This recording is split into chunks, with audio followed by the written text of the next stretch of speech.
మనస్ఫూర్తిగా కోరుకుంటున్నాం. అలాగే కాసేపు మనకి ఎంత గ్రాండ్ గా చేస్తున్నాం అంటే మనకి సంఘాలు ఇచ్చిన దాతల పేరు కూడా ఒక 5 నిమిషాలు సరళం అవుతుంది. అందరూ ఓపికగా ఇక్కడ ఉంటే వాళ్ళందరూ కూడా ఆ సిద్ధి వినాయక ఆశీస్సులు ఉంటాయని మనస్ఫూర్తిగా కమిటీ ద్వారా కోరుకుంటున్నాం.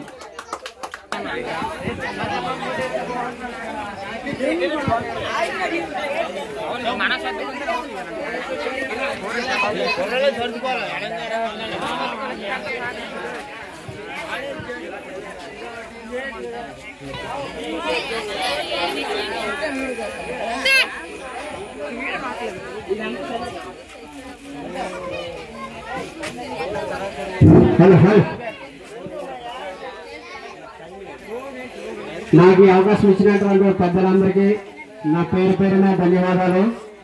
ఇక్కడ మనం శ్రీ శ్రీ వరసిద్ధి వినాయక మహోత్సవం జరుపుకుంటున్నాం. ఇంత గ్రాండ్గా జరగడానికి కొంతమంది విగ్రహదాతలు అందరూ డబ్బులు ఇచ్చారు. ఇవన్నీ ఒకసారి చదువుకుని వినండి, జాగ్రత్తగా వినండి, శ్రద్ధగా వినండి.